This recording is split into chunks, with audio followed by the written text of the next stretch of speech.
Alam mo ba kung bakit may mga lalaking hindi naman sobrang gwapo, hindi mayaman, at hindi sikat, pero parang magnet sa mga babae? Samantalang may iba dyan, kahit anong effort ang gawin, todo pa cute, pagwapo, at pa-impress, wala pa rin nangyayari? Bakit may mga lalaking hindi naghahabol, pero sila ang hinahabol? Ito ang reality na hindi mo pa napapansin. Ang tunay na attraction, hindi yan nabubuo sa itsura o sa pera lang. Nasa presensya mo, sa kilos mo, sa energy na pinapalabas mo. At kung hindi mo ito alam, malamang ikaw yung lalaking todo effort, pero parang wala pa ring dating. Pero ano ba talaga ang sikreto? Ano yung ginagawa ng mga lalaking hindi mo naiintindihan? Kaya sila ang gustong gusto at ikaw parang laging kulang?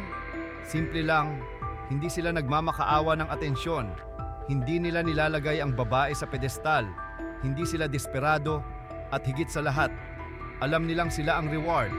Kung gusto mong malaman kung paano ka magiging isang lalaking hindi lang basta mapapansin, kundi isang lalaking hindi malilimutan, panoorin mo to hanggang dulo. Dahil baka ito na ang video na babago sa diskarte mo, hindi lang sa babae, kundi sa buong paraan mo ng pagdadala ng sarili mo. Ready ka na? Let's go! Narito ang 6 na powerful ways para maging isang lalaking hindi lang basta mapapansin, kundi isang lalaking hindi malilimutan. Mga diskarteng hindi mo kailangang ipilit. Pero kapag in-apply mo ng tama, kusa kang magiging magnet ng atensyon. Kung gusto mong malaman kung paano maging effortlessly attractive sa mga babae, makinig kang mabuti dahil baka isa lang dito ang kulang sa'yo, pero yun pala ang babago sa laro mo. Number 1. Mag-invest sa sarili mo. Bago mo siya maakit, ayusin mo muna ang sarili mo. Magsimula sa physical appearance, confidence, at mindset. Kung mahal mo ang sarili mo, mas madaling mahulog ang iba sa'yo. Kapag gusto mong maka-attract ng babae, hindi mo kailangang maghabol. Ang kailangan mong gawin ay mag-invest sa sarili mo. Hindi pwedeng ikaw mismo, hindi bilib sa sarili mo, tapos aasahan mong may mahuhulog sa'yo.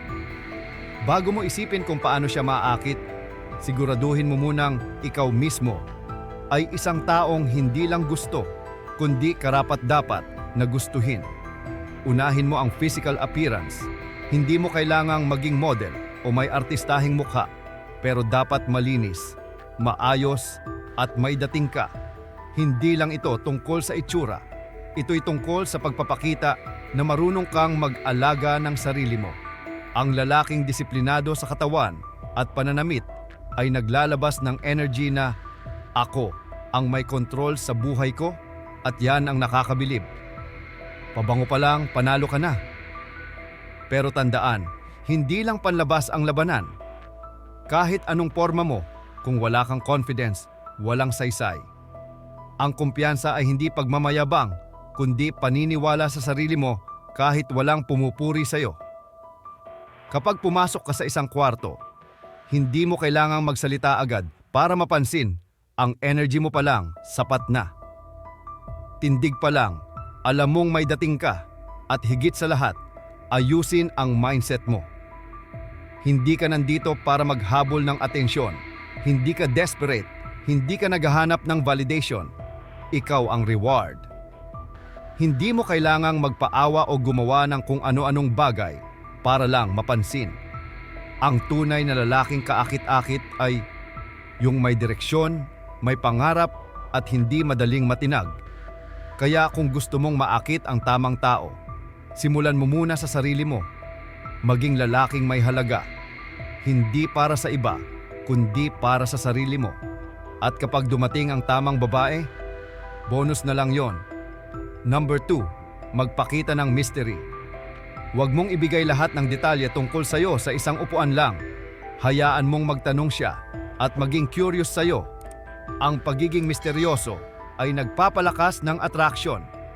Kapag gusto mong maging mas kaakit-akit, huwag mong isiwalat ang buong kwento mo agad-agad. Ang mystery ang isa sa pinakamalakas na puwersa ng attraction. Kung ibibigay mo lahat ng detalye tungkol sa'yo sa isang upuan lang, mawawala ang excitement. Tandaan, Ang taong madaling basahin ay madaling pagsawaan. Kapag may kausap ka, huwag mong madaliin. Hayaan mong siya mismo ang magtanong. Hayaan mong maging curious siya sa'yo. Kapag may sinabi kang isang bagay tungkol sa buhay mo, bitawan mo lang ng sapat para magbigay ng intrigue. Huwag lahat-lahat. Ang isang lalaki na may kontrol sa kwento niya, na hindi kailangang ipagmalaki o ipagsigawan ang buong buhay niya, ay nagiging mas kawili-wili. Isipin mo ang mga pelikula o nobelang hindi mo mabitawan. Hindi ba't ang dahilan ay dahil gusto mong malaman kung ano ang susunod na mangyayari? Ganyan din sa attraction. Ang taong mahirap basahin, laging gustong unawain. Pero huwag mong ipagkamali ang pagiging misteryoso sa pagiging tahimik o suplado. Ang mystery ay hindi tungkol sa pagiging malamig. Ito'y tungkol sa pagpapanatili ng tamang balanse sa pagbabahagi ng impormasyon. Ang tamang kombinasyon ng pagiging bukas, ngunit may itinatago pang kwento, ay siyang nagiging dahilan para siya mismo ang lumapit, magtanong, at lalong mahulog sa iyo. At ang pinakamalupit dito, kapag hindi mo minamadali ang koneksyon, kapag hinahayaan mong siya mismo ang mag-effort na alamin kung sino ka, nagiging mas malalim ang interes niya. Ang utak ng tao ay programmed na maghanap ng sagot sa mga bagay na hindi agad-agad binibigay. At kapag ikaw ang nagiging palaisipan niya, hindi ka basta-basta mawawala sa isip niya. Kaya, sa halip na ibuhos mo agad ang lahat ng detalye tungkol sa'yo, ipasok mo ang tamang tiyempo. Halimbawa, kung tinanong ka kung anong ginagawa mo sa buhay, sagutin mo ng simple, pero may bitin. Madami akong pinagkakaabalahan lately. May mga projects akong tinatrabaho. Natural, magtatanong siya, anong projects? Ngayon, ikaw ang may kontrol sa usapan. Pinapakita mong may substance ka, pero hindi ka nangangailangan ng validation. Ang pagiging misteryoso ay hindi pagiging malayo o mahirap kausap. Ito ay tungkol sa pagpapatagal ng excitement at pagpapatibay ng interes niya sa iyo. Kung kaya mong panatilihin ang ganitong energy, hindi lang attraction ang mapapalakas mo, magiging mas malalim din ang pagkakakilala niya sa iyo sa tamang panahon. At pag dumating sa punto na siya na mismo ang nag-iisip sa iyo kahit hindi ka kasama, panalo ka na. Number 3, panatilihing chill at kalmado. Huwag mong ipakita na sobrang interesado ka agad. Kapag masyado kang aggressive, makikita kang desperado. Ipakita mong cool ka at may kontrol sa emosyon mo. Kapag nakilala mo ang isang babae na gusto mo, panatilihing chill at kalmado. Huwag mong ipakita na sobrang interesado ka agad. Dahil kapag masyado kang aggressive, madali kang mababasa. At kapag nabasa ka niyang masyadong atat, mawawala ang thrill. Makikita kang desperado at walang taong naa-attract sa desperation. Ang pagiging cool at composed ay nagpapakita na may kontrol ka sa emosyon mo. Hindi ka madaling matinag, hindi ka naghahabol, at hindi mo kailangang patunayan ang sarili mo agad-agad. Kapag may sinabi siyang nakakatuwa, ngumiti ka pero huwag kang agad-agad magbigay ng labis na reaksyon. Kapag kinukwento niya ang buhay niya, makinig ka pero huwag mong madaliin ang sagot mo. Hayaan mong dumaloy ang usapan ng natural. Ang lalaking may halaga ay hindi madaling maapektuhan. Hindi dahil interesado ka, ibig sabihin, ibibigay mo agad ang buong atensyon mo na parang wala ka ng ibang mundo. Maging kalmado. Ipakita mong may sariling buhay ka na hindi mo kailangan ng validation niya para maging kumpleto. At ito ang sikreto. Kapag naramdaman niyang hindi mo minamadali ang sitwasyon, siya mismo ang magtataka kung anong iniisip mo. Mapapaisip siya kung bakit hindi katulad ng iba na agad nagpapakita ng sobrang interes. At doon mo mararamdaman ang power ng pagiging chill dahil imbes na ikaw ang maghabol, siya mismo ang gugustuhing makuha ang buong atensyon mo. At ang tunay na confidence, ito yung kaya mong mag-relax at hayaan ang natural na daloy ng usapan. Hindi mo kailangang pilitin ang connection Hindi mo kailangang gumawa ng kung ano-anong paraan para lang mapansin ka. Kapag kalmado ka, nagiging mas authentic ka. Mas ramdam ng kausap mo na hindi ka nagpe-perform. Ikaw lang to, walang pilit, walang pressure. Kapag sanay kang panatilihin ang ganitong energy, mas magiging effortless ang dating mo. Hindi mo kailangang gumamit ng sobrang flowery words o scripted na lines para lang mapansin. Dahil ang tunay na presence ay hindi sa salita lang nakikita, kundi sa paraan ng pagdadala mo sa sarili mo. At ito ang pinaka-importante, ang pagiging chill at kalmado ay hindi pagiging walang pakialam, kundi pagiging siguradong-sigurado sa sarili mo. Hindi ka nagmamadali, hindi ka naghahabol, dahil alam mong kung sino ka at alam mong ikaw mismo ay isang taong worth getting to know. At kapag ganito ang energy mo, mas lalo siyang maeengganyo sa'yo dahil ang isang taong may kontrol sa sarili niya ay isang taong hindi niya basta-basta matatalikuran. Number 4. Magbigay ng tamang atensyon. Huwag mong ibuhos lahat ng oras mo sa kanya. Bigyan siya ng atensyon pero i-balance ito sa personal mong buhay para hindi siya magsawa o isipin na clingy ka. Kapag gusto mo talagang makuha ang interes ng isang babae, magbigay ng tamang atensyon pero huwag mong ibuhos lahat ng oras mo sa kanya. Kapag sobra-sobra kang available, nawawalan ng challenge.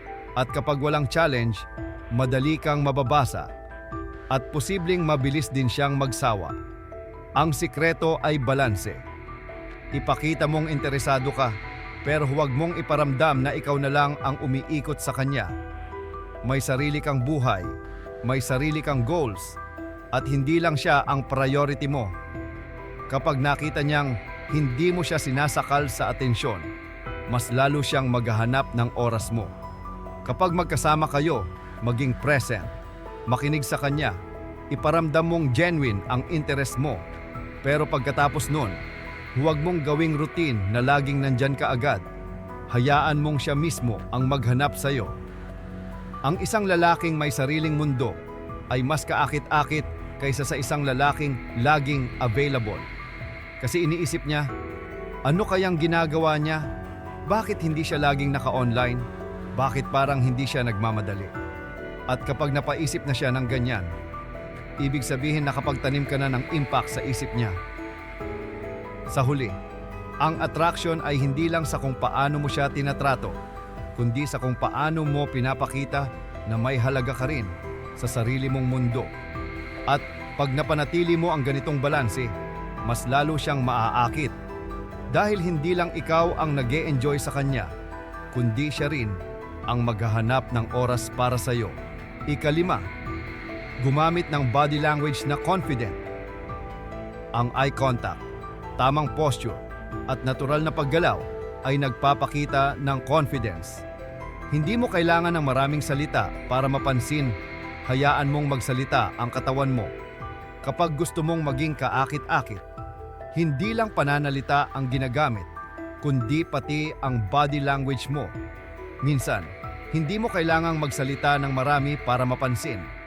Ang tindig mo, ang tingin mo, at ang kilos mo ay nagsasabi na agad kung sino ka. Unahin natin ang eye contact. Kapag nakikipag-usap ka, huwag kang iwas ng tingin. Ang direct pero relaxed na eye contact ay nagpapakita na hindi ka kinakabahan, na may tiwala ka sa sarili mo. Pero tandaan, huwag mong gawing creepy o intense. Panatilihin itong natural at may kasamang ngiti kung kinakailangan. Sunod, ang posture mo.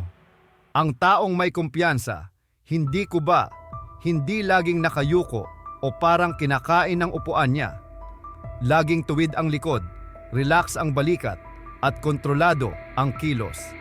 Ang tamang tindig ay nagdadala ng presence. Kapag maayos kang magdala ng sarili mo, mas nagiging commanding ang dating mo kahit hindi ka pa nagsasalita.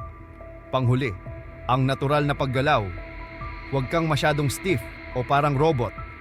Gumamit ng tamang gestures kapag nagsasalita, pero huwag sobra-sobra. Ang taong kalmado at hindi nagmamadali sa kilos niya ay nagpapakita ng authority at control. Kapag naperpekto mo ang body language na to, hindi mo na kailangang magsalita ng maraming linya para lang mapansin. Dahil ang tunay na kumpiyansa, hindi lang naririnig, nakikita at nararamdaman din. Number 6. Huwag matakot sa rejection. Kung hindi kanya gusto, walang problema. Ang pagiging relaxed sa sitwasyon at pagtanggap sa resulta ay nagpapakita ng emotional strength. At yan ang sobrang attractive sa mga babae. Ang isa sa pinakamahalagang mindset na dapat mong tandaan, huwag matakot sa rejection.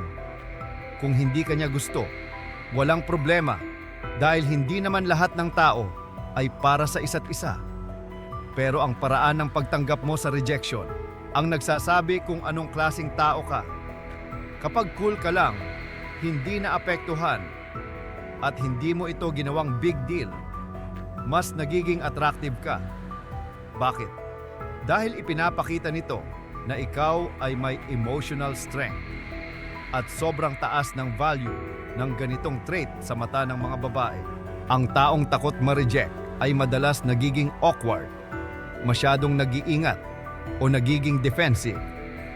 Pero ang lalaking relaxed at chill sa anumang sagot ay nagpapakita na may tiwala siya sa sarili niya, na hindi siya nakadepende sa validation ng iba para maramdaman ang sariling halaga.